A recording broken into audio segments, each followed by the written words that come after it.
IndyPram, yes, IndyPram, on Indy Live Radio. IndyPram, yes, IndyPram, on Indy Live Radio.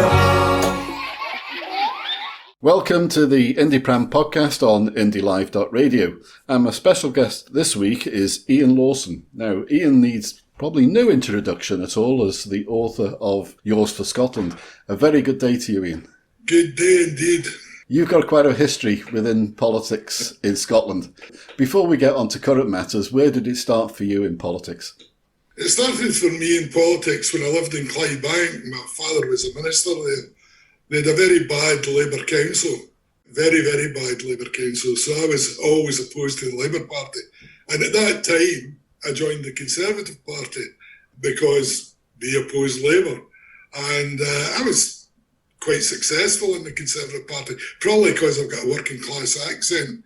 And I always remember when I filled in the candidates form to be a parliamentary candidate in the Conservatives, I asked you a question which said, what type of constituency would you like to stand in? And of course, the average Tory answer would be large farming, please. You know, I filled mine in one with a shipyard because I'd been brought up in Clydebank and I thought, I know a bit about shipbuilding. That's where I should stand in a seat like that. So anyway, to cut a long story short, at I think it was the 79 election, no, the 83 election, it wasn't a particularly good election for the Conservatives. And there was only 2 seats in Scotland where there was a swing in favour of the Conservatives, and one of them was mine. And I think the reason for me being elected as convener or chairman of the Conservative Parliamentary Candidates Association was that result. I think people said, well, this guy can talk a good game, but he's actually delivered some votes as well, so maybe we should have him. And of course, the minute I got the post, I infuriated everyone, you know, because I wasn't in favour of the poll tax. That was a good start. And the other amusing thing was there was quite a lot of Tory MPs at the time. There was, I think, 24 or 25 of them. But whenever there was a bad subject came up and the TV wanted a Tory MP in Scotland to go on and defend it, they could never be found. And what happened was the TV company started phoning me. And that was fine in a couple of issues where I quite agreed. But then I remember I got phoned up and it was because the government had decided to give judges a huge pay rise. And it was just shortly after they'd refused to give the nurses anything. So I was phoned up and asked if I'd go on. So I went on, and of course when I got on the TV I absolutely slayed them. I said it was disgusting. I was ashamed to be in the Tory party. You know, the one thing that came out of that programme was Tory MPs were instructed, if the TV phone you, you've got to go.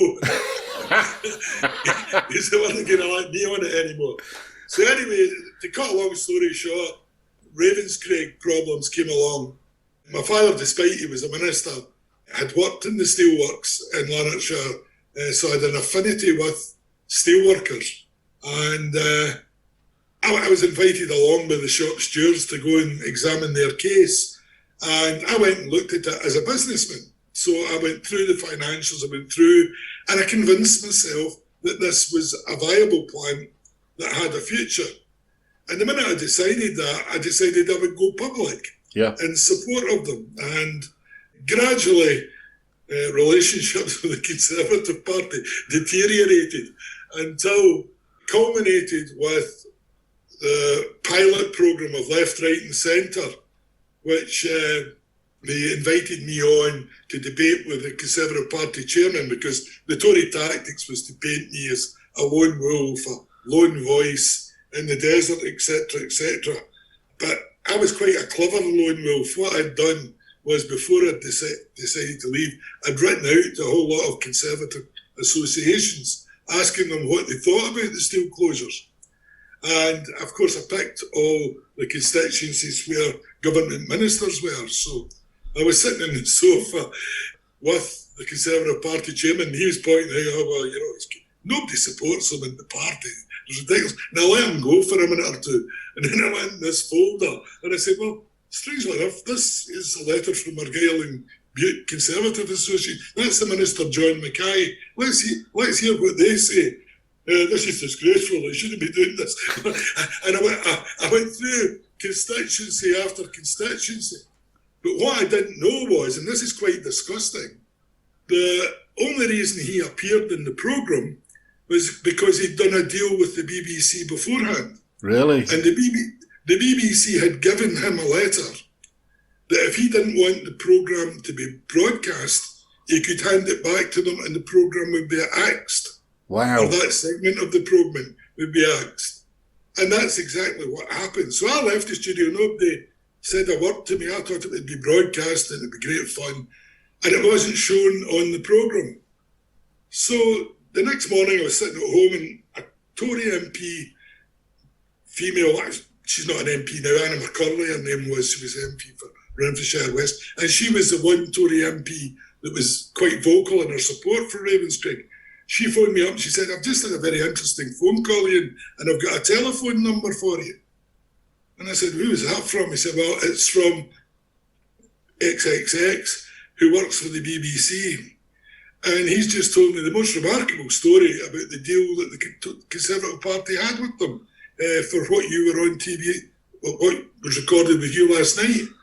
And he says, he asked me to give you this telephone number, and if you want to give it to a journalist that you trust and are confident would protect the source, I'll be happy to speak to them and confirm it's true.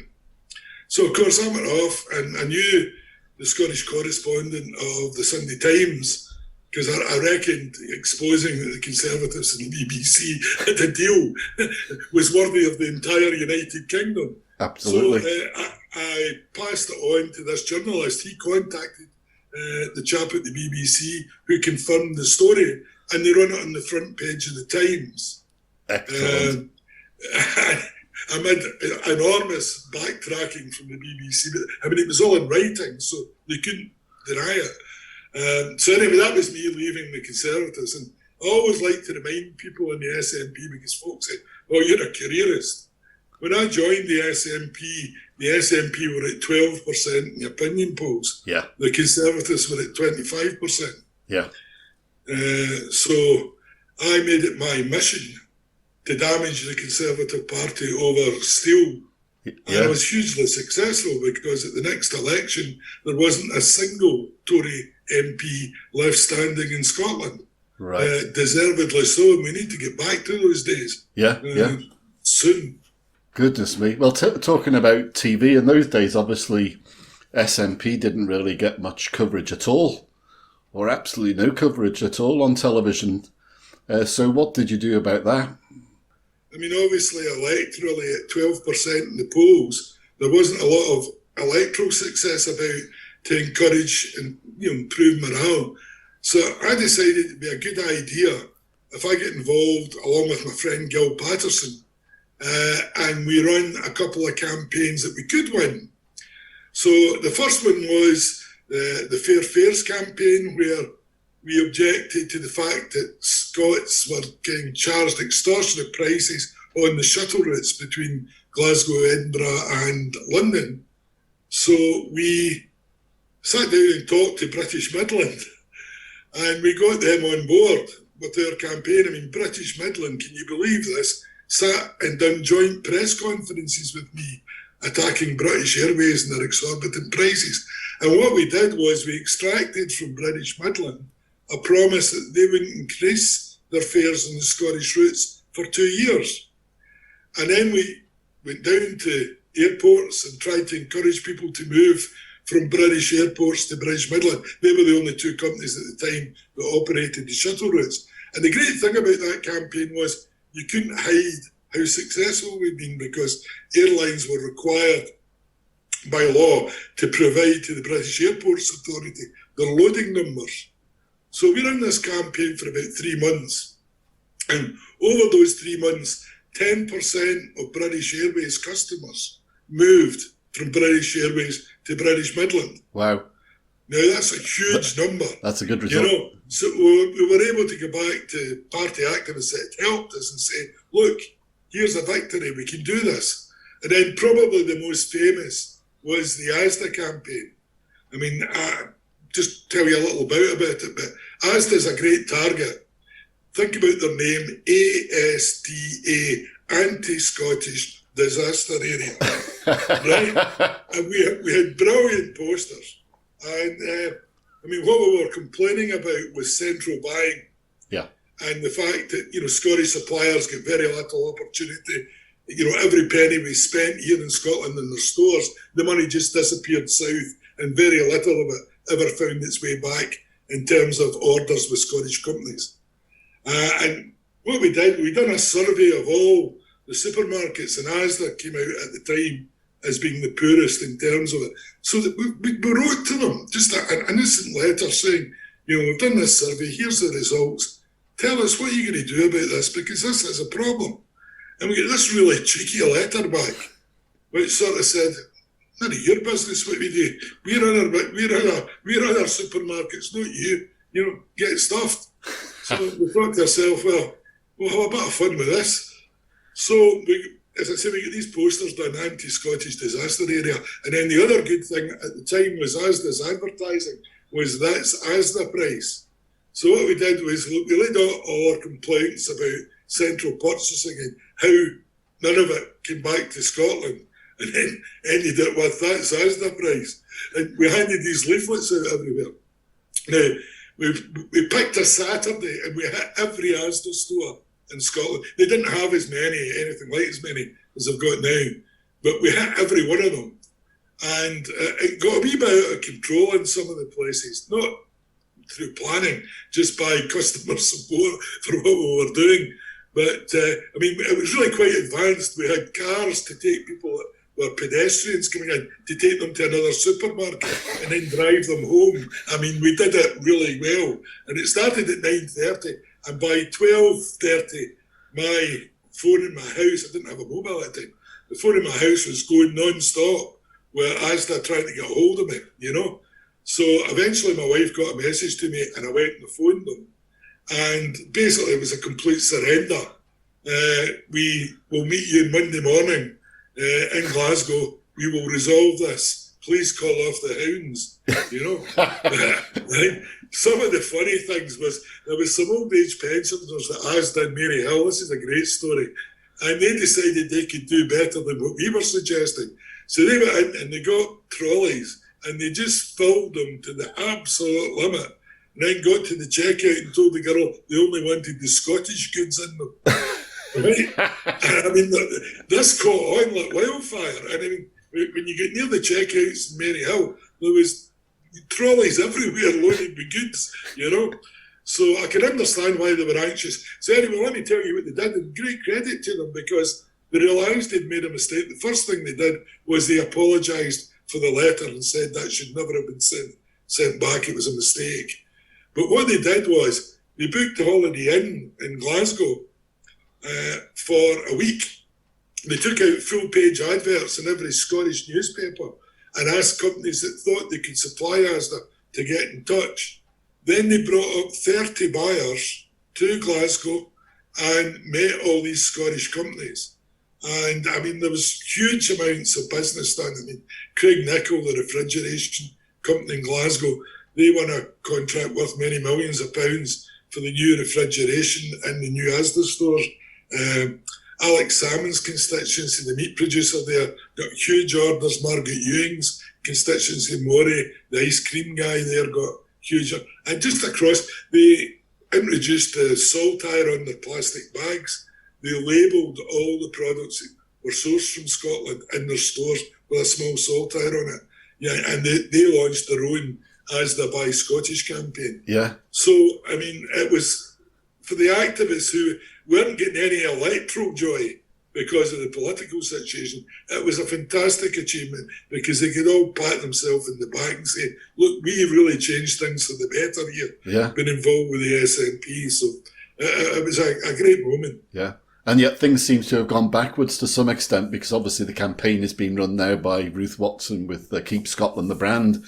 and highlighting the lack of Scottish produced produce or Scottish marked produce, or the amount of Scottish produce which goes south and then comes back up here with a butcher's apron on it. Yeah.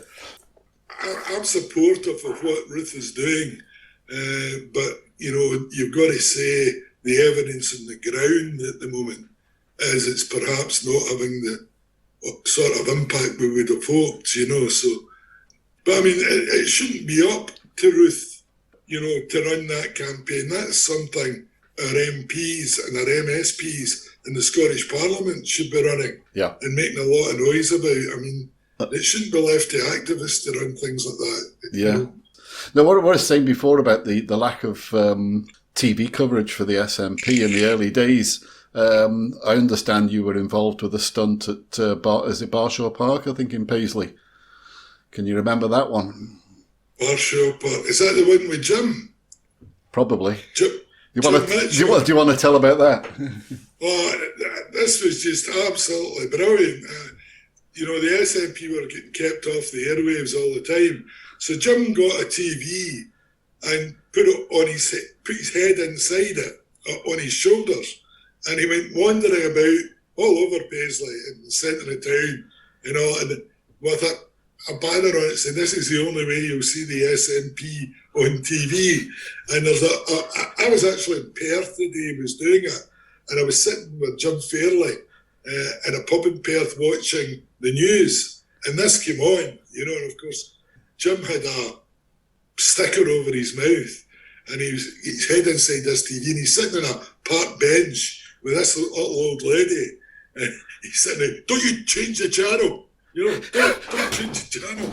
It was just so funny. We were killing ourselves watching this in the news. It was just absolutely brilliant, And I mean, that was the way our politics were at the time. You had to come up with novel ideas to get any coverage. I remember your MP Gil Patterson had a good stunt in George Square with a huge telephone, and this shows you how old we're all getting.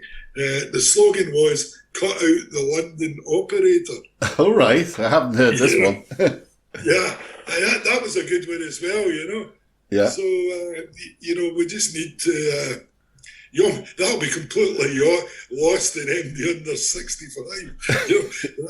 That story, but to explain, you used to have to go through the London operator if you wanted to phone abroad. Yeah, that's right. Dial 100. Change days now. Absolutely. I talking about Gil. I gather you're very supportive of bookmakers transacting businesses. Take the bet. So, would you like to tell the listeners about that? That was one of the highlights of my political career. We were all in Govan helping Jim Sillars win the Govan seat, and to my utter amazement, even the day before polling, he was 11-2 at the bookies, and Labour were huge favourites. And of course, I had access to a lot of the canvassing, so I knew for a fact that, he was no way he was 11-2. So me and Gil decided we'd put a bet on, and how could we put a bet on and make it the most effective? So we discovered there was a William Hill bookmakers immediately next to the gates of Govan Shipyards. So we thought, well, what we'll do is we'll go at lunchtime when it will be full of ship workers, and we'll go in wearing our rosettes, get a few of us, and we'll all pile in and we'll put money on Jim Sillars. So me having the loudest voice, I was at the front, and the girl came down and I gave her £1,000. And I said, I want to put £1,000 in Jim Sillars to win tomorrow, And the girl said, I can't take £1,000. I'll have to phone head office. I said, phone head office, So she's on the phone, so the bookies was absolutely full. So I turned round to all the guys and said, listen guys, I've got a problem here. They're not taking £1,000 bet on Jim Sillars to win here in Govan tomorrow. She's on the phone to head office. Will you all help me now? Take the bet. Take the bet. the girls onto her head office holding the phone up to let them hear the entire shop shouting, take the bet, take the bet, take the bet.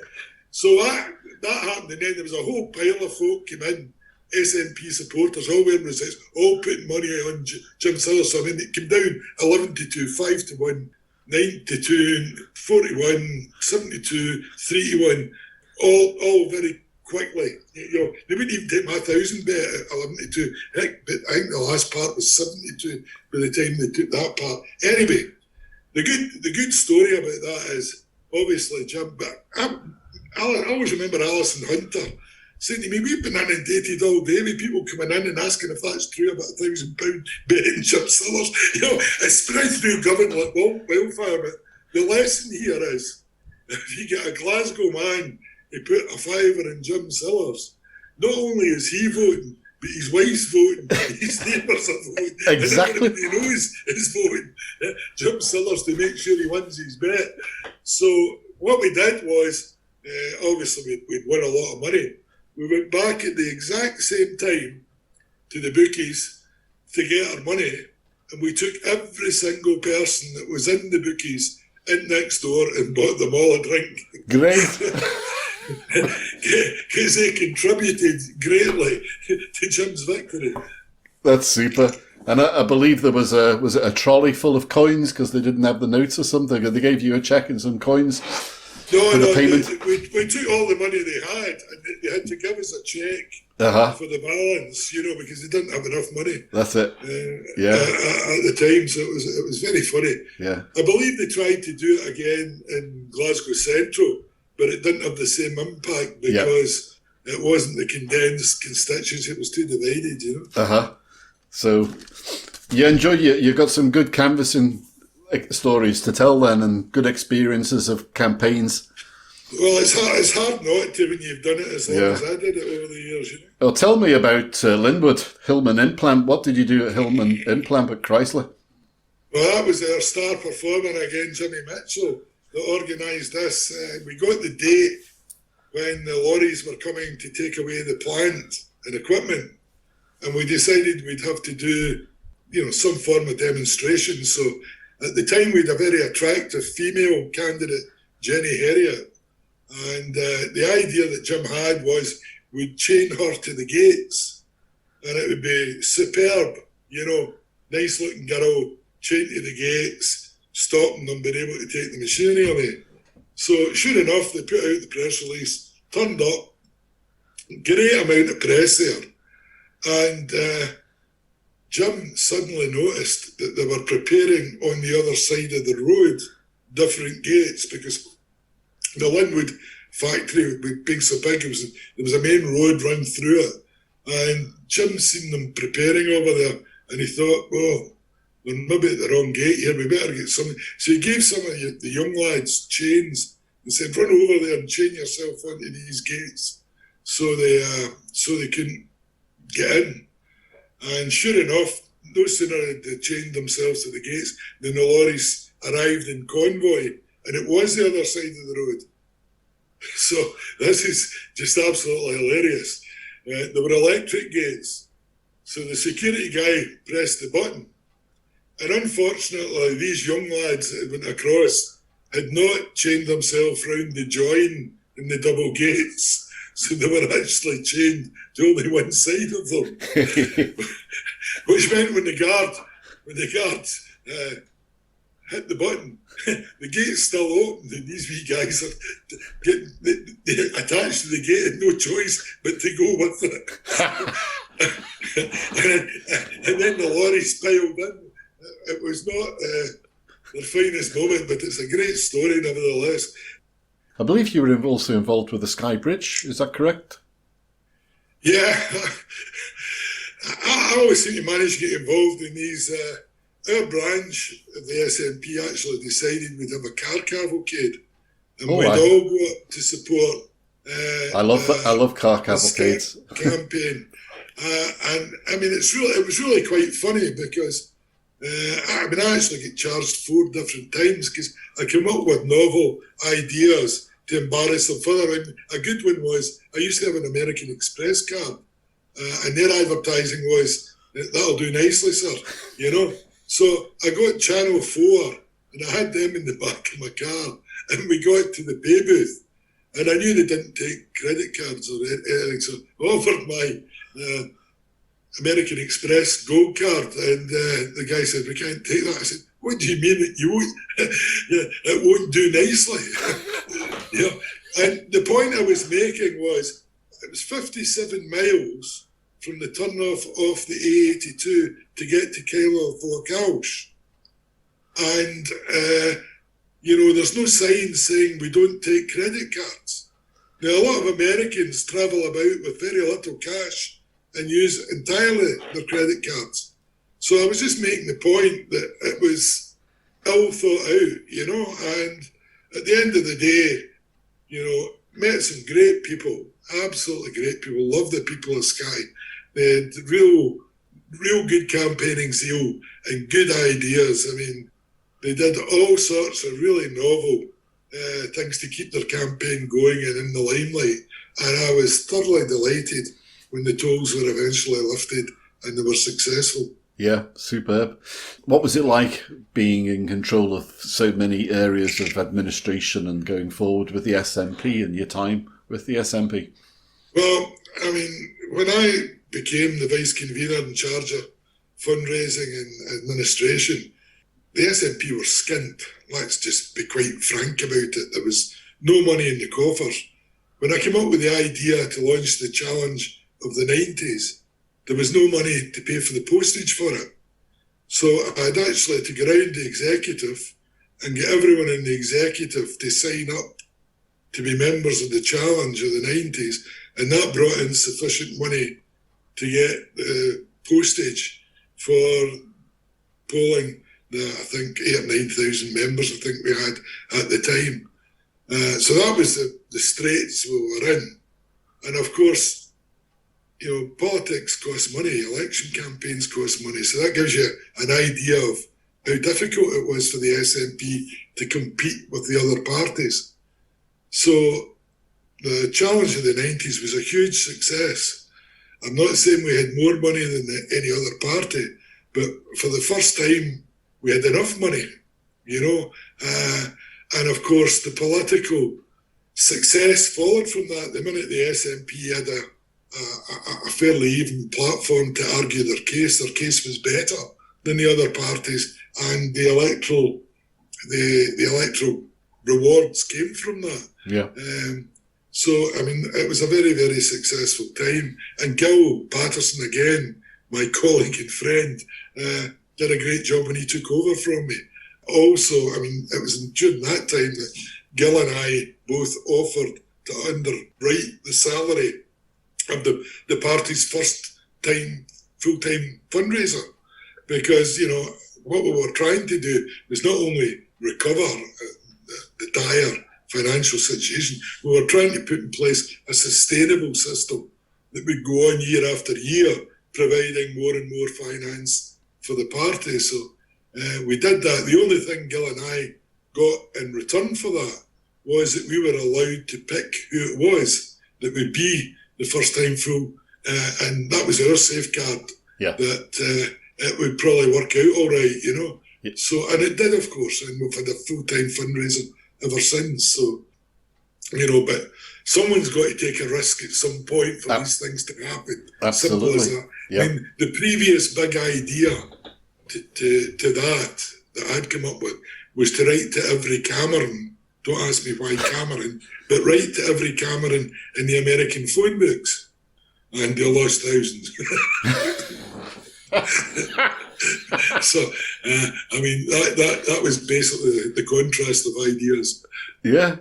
You've got to think out of the box. You've got to think out of it, yeah. Well, I think that was hope over reality. You know? Yeah. So you had to leave the SNP because of, now was it the special envoy for Estonia? Yeah, how that came about was I was always a quite keen football supporter, and there was 6 of us, all on the 5 of us were in the SNP, and we always had one away game every season. sometimes to go and watch Scotland abroad. And it was really an excuse to have a boys' week, you know. If I was telling the truth, I would say 90 minutes of football quite often spoiled an otherwise enjoyable week. But the rule was that if Scotland had drawn in a section and none of us had been to that country, then that's where we were going.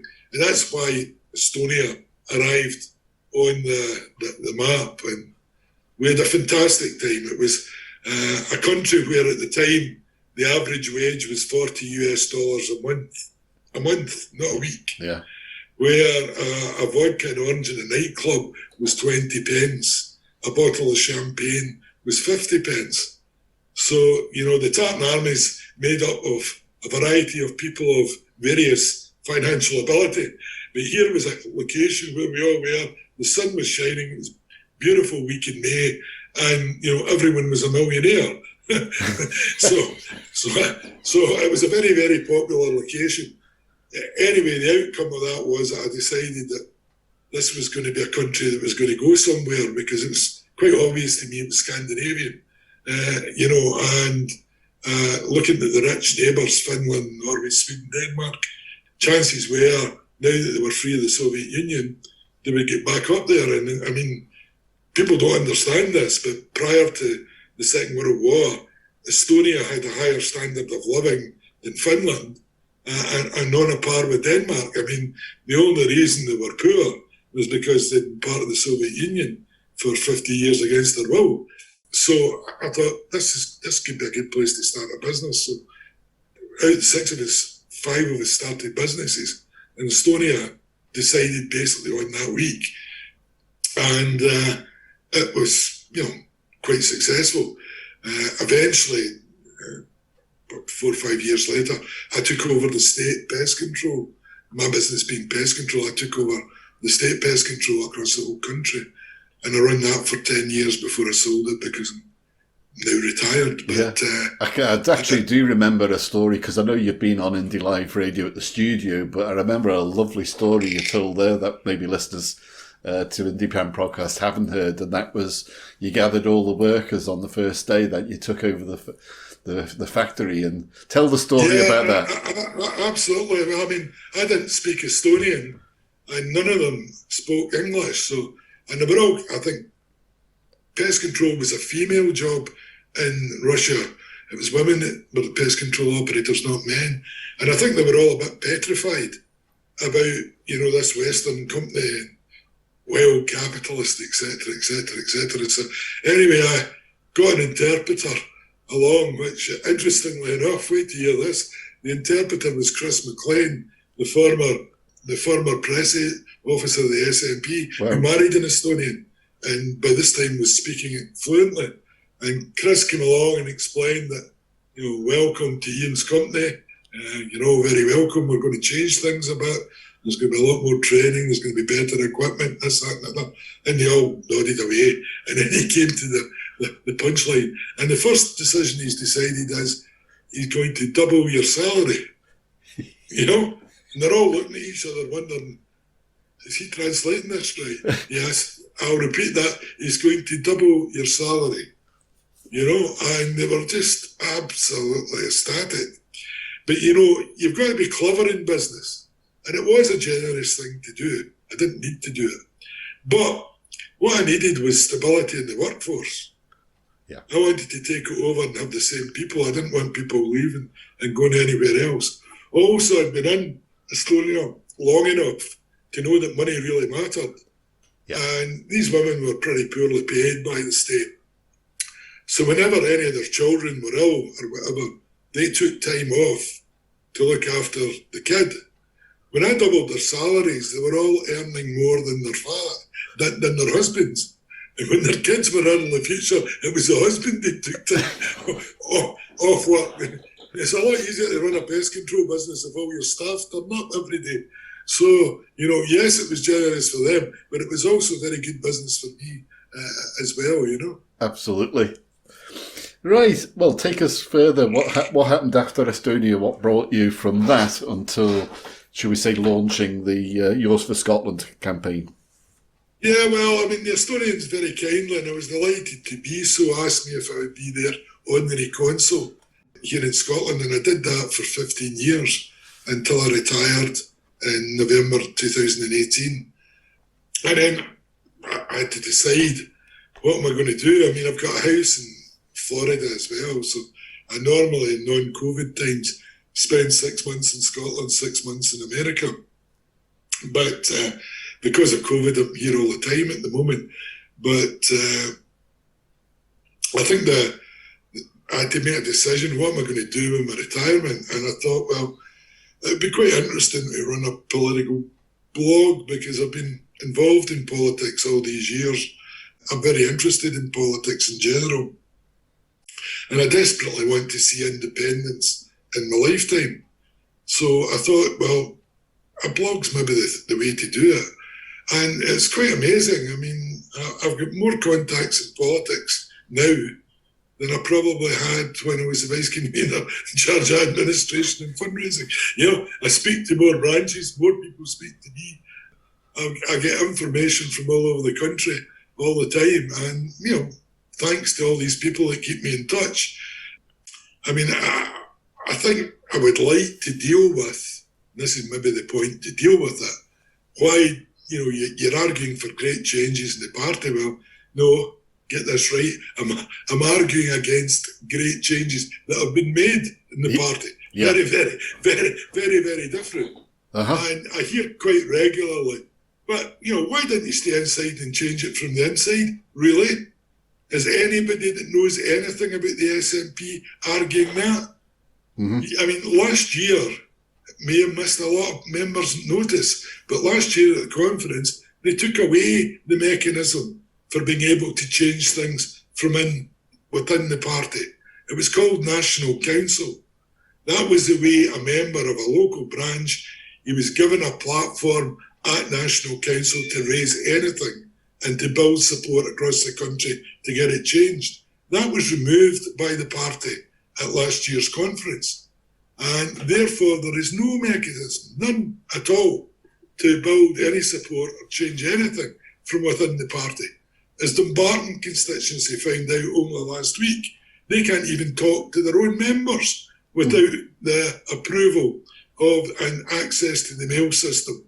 They were trying to find the details, the contact details for other constituencies. There is no mechanism in the party to do that. I heard somebody hiding it behind data protection. That's a lot of nonsense. Essential use is an exemption which can be used. Businesses with all these branches all over the country, do you not think they've got a phone directory where one branch can contact the other branches? It's a nonsense. And what it is a control feature. And there was a whole lot of control features introduced last year. It was an ambush. And too many people were in the tea room. And there was no pre-billing of what was going to be discussed at this internal session at conference. But they put through sweeping changes to the National Executive. That's now 42 members. I mean, how do you have a meeting with 42 members? You know, far too many people. You know, that should be no more than 20, I would say, including, you know, national office bearers. And they need to cut back some of them.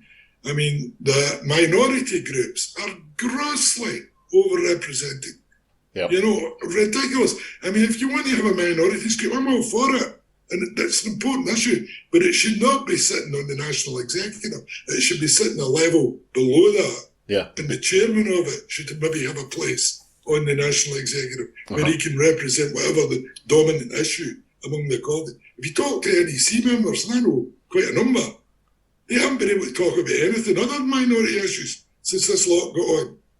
They describe it as a students' union, you know, and, you know, that's the prime, the NEC is the prime committee of the party. It's the party. It's supposed to run the party. It's supposed to set the political direction, you know, and it's not doing any of these things. And, you know, when people come to me and say, oh, we can wait until after we get independence, you don't realise that you will not get independence until you get this sorted out. Yeah, I gather independence has not been on the agenda for quite a while on the NEC, which is amazing. I'm being quite conservative because people on the executive are telling me it's longer than a year. Yeah. So, but I'm just saying a year because I can prove it. I can prove that.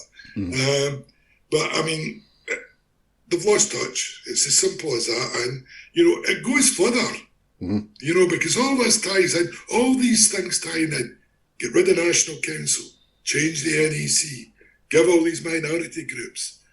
It all ties in. And the other one that's part of it is get rid of Alex Salmond.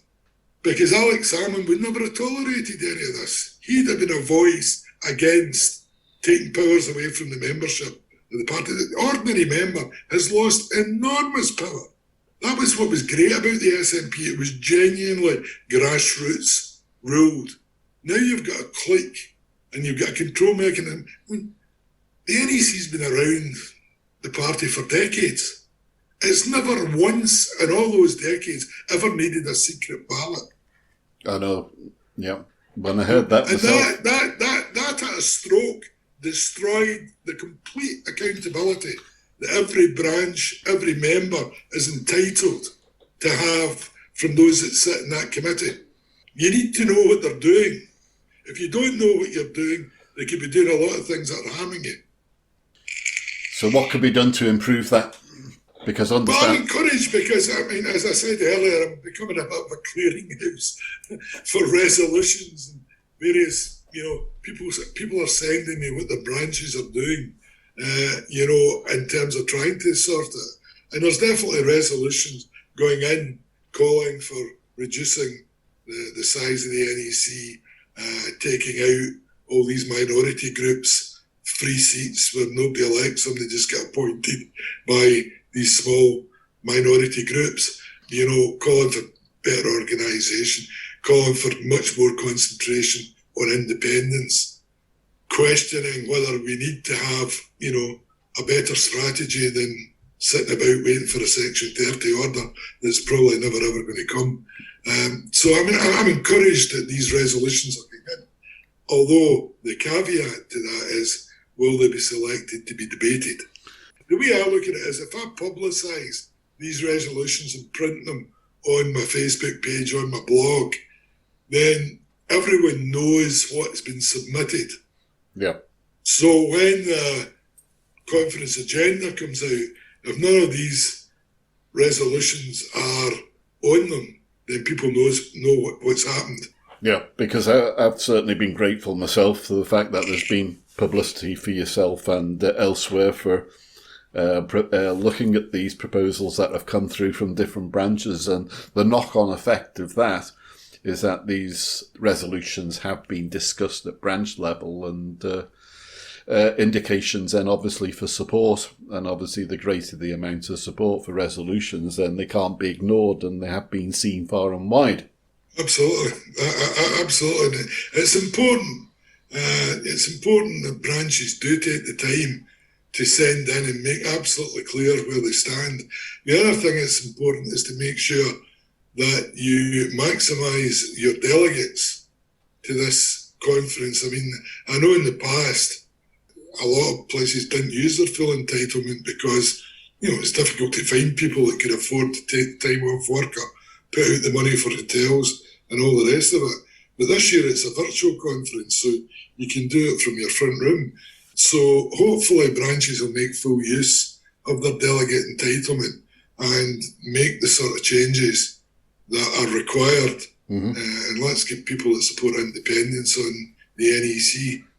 Yeah. How revolutionary is that? Iain, I don't think HQ are deaf. I'm sure they've been hearing all the outcry and realise things are not fair. So obviously they're looking at the moment at a governance review group, looking at areas that can be improved and looking for feedback from membership. So hopefully that's going to produce a positive review and consideration. I'd be very wary of that because I've seen some of the suggestions and, Alan Smith's suggestions and I don't think that I mean, it would be an improvement, don't get me wrong, but I don't think it goes nearly far enough. Right, well, how far would you like to go? As I say, I would like to see it get back to similar when I was there. I think there should be one youth representative on the executive elected by the young people, a combination of votes between the young students and the young Scottish nationalists, whatever they call themselves. I think there should be one place for councillors. I think there should be one place, elected by all councillors, with every councillor having a vote. One place, I think, for the trade union group. I think that makes sense. And then I would have fewer senior office bearers. I'd bring that back maybe to 5, no more than 6. So there's 6, that's about 10 places. And the other 10 places, I would have free and open elections for, elected directly by delegates at conference. So that would give you an NEC of about 20, which is manageable. You can put it round the table, a big table. You get a collegiate feel from that, I mean, I just don't understand how you can run an NEC with 42 members. I know. Particularly with all these minority groups that are all fighting to be heard. I mean, how they all ended up with double representation is just beyond me. I mean, were folks sleeping last year? Because, you can blame the folk that come up with this plan, and rightly so, but you've also got to blame the conference delegates, for not being in the hall when these decisions went through. I mean, I always remember a guy who was around when I was around, and I'm sure many people listening to this will know him, Jerry Fisher. Jerry Fisher from Oban. And Jerry Fisher, for all that people had a go at him because he'd worked out a clever way to get speaking, was always to oppose everything. This, that, and the other. He was a nightmare at National Council sometimes. But Jerry really genuinely recognised and cared that the constitution of the party defended the ordinary members. And he was a bastion against the sort of misuse of power that's gone on in the last year. So I think, it's important people pay attention to these things in politics. It's not the most exciting subject, but as you've seen in the last 12 months, when they get it wrong, it can have spectacularly bad results. Absolutely. So it's well worth paying attention to this time round. Yeah, because it's a shame that Jerry was coming on. Whenever he would come on, it became an event where you look forward to, but more with amusement, and that was so unfair. Yeah. Because people did actually laugh without taking him seriously. And the big shock for me was at, I think it was Aberdeen, and Chris McElhenney came up with the wanting to discuss a plan B, and people were laughing from the front. And when the camera scanned around on the front, it was all the younger Scots that were there laughing and booing. I thought, I have never seen that at conference, to actually boo down someone wanting the membership to discuss a subject. I'm glad it's been put forward again for this conference. Yeah, well, I mean, I think we definitely need something. I mean, my own preference in that is very much to use the May election constituency vote as a referendum. I think we should be putting in our manifesto that we're regarding the constituency vote as a referendum on independence. And if we achieve a majority of seats, majority of votes, then that is de facto independence, and we go at that particular stage. Now, you can only do that if in advance of the election you have made the international community very, very aware of what you're doing that and why you're doing it, and pointing to all the attempts to get approval through the Section 30 route, And I think if you do that, I mean, I obviously, having been a fully accredited diplomat for 15 years, I was in regular contact with the representatives of the other nations that are represented here in Scotland. And I can tell you with complete certainty, there was a lot of sympathy for Scotland's position. Unfortunately, because of the UK's membership of the EU, they were constrained in what they could say. But there was a good number, in particular the Scandinavian countries, who, they see Scotland as a potential new member of the Nordic Council, for instance, and we welcome an independent Scotland for that reason. But, it goes further than that. I always remember the Czech consul, his name was Peter Miller. He, a bit carried away in a TV interview during the referendum, he came out in support of independence. And it stayed that way for about 2 hours until his government pulled him back in, But, there is definitely support there. And, I wonder about how the party utilises it. I think our party's become presidential in style. And, there's nothing wrong with having a figurehead. But if having that figurehead, the price of it, is not using all the rest of the talent in the party, then it's not a good thing, If it was me that was running it, I would allocate one MSP and one MP to each country in the EU to start us off with. And I would have them regularly visiting those countries, speaking to all the political parties in those countries and building bridges, and saying, look, we're going to be needing your support sometime in the near future. We want to make sure it's informed support. Yeah. So here's our position. If you get anything you want to talk to us about, please do. Yeah.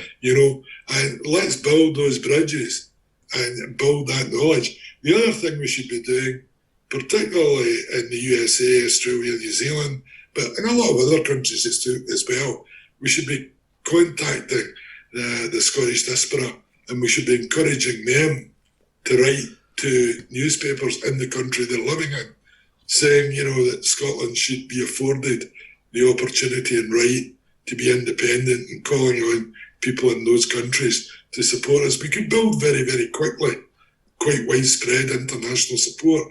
It's always been a mystery to me why we haven't done that, because, if you think about it, if you can build those bridges, get that going, then there's a lot of opportunities, not just politically, but also fundraising-wise as well, to encourage, people, Scots in these countries, people of Scots descent in these countries, to support the cause of independence. It needn't be the SNP, it could simply be Yes Scotland or whatever that's done. So, that would be the way I would approach it. Yeah. Right. In your blogs, I've recently seen criticism from SNP members about your opening up in relation to your concerns for how the SNP could change. And a lot of these, shall we say, dyed-in-the-wood SNP members have been quite abusive. Your reaction has been actually quite excellent in trying to calm them down, but what could you do further for that? Well, I understand people want to be loyal to the party. Completely understand it, and I always tended to try and do it myself. But there comes times when you just simply can't close your eyes to what's going on. Now, for me, the turning point, without doubt, was the fit-up of Alex Salmond. I thought that was absolutely outrageous. Now, I know a lot of people listening to this don't know the identities of his accusers, but I do. And I can tell you, when you do know, you know exactly who was behind this plot. You know exactly that it was political. You know it was nothing to do with Westminster, much as I regret having to give them a clean bill of health in this. It's nothing to do with Unionists, and it's high-ranking SNP members and supporters. And it was politically motivated. I'm sure they wanted them out of the way before they sprung everything that's been happening in the last year. They would never have dared try some of these moves if Alex Salmond had still been about, because he was very much a Democrat. He was very much a believer in the party having the rights. He never, in all his years in control, he never tried to seize the powers that you're now seeing being seized. He never interfered in the selection battles or, in the NEC or any of these other things. So I think for me, I found that absolutely evil. I found it malicious. I thought it outrageous that at the end of that trial, given what had happened in the trial, given that, a jury of his peers throughout every single charge in several cases proved that the events never happened. Not just that he wasn't guilty, they proved in the course of the trial it had never happened. That the disciplinary procedures of the Scottish National Party, and I used to be part of the administration of them, weren't immediately engaged. I mean, there was plenty of complaints within the headquarters. The rules, as I've always understood them, is if a serious charge is made against any member, that they are suspended until, there's been an inquiry and a decision's come one way or the other. We're now at the ridiculous stage where not one of them has ever been involved, where some of them, I believe, are at the moment trying to become candidates for the party in next year's election. I don't know how they get through vetting where there's a question, is there anything in your past that has any danger of embarrassing you or a party during a campaign? I mean, how did they answer that and get through vetting? Just don't know. So I think there's a lot of concern there. The chief executive himself, has been caught involved in goading, at best being in touch with and directing some of this. So, he's not been suspended. He should automatically have been right away. So, I think there's a lot of problems. I feel like a bit of a soothsayer, because if you go back in my blogs about a month, maybe more than a month, I wrote an article about, was Nicola having far too much honour? Being the party leader, being the chief executive's husband, being, the first minister. Why was this all in the hands of one person? Would the party not be? And I mean, this was before all this blew up about the NEC. But I mean, as I was saying, I'm probably more in touch now than I was when I was in the party. I'm hearing more things, and I could feel this bubbling up, that, this was going to explode at some point. And, there was a need to divide, for Nicola's own good, to divide her from some of these issues.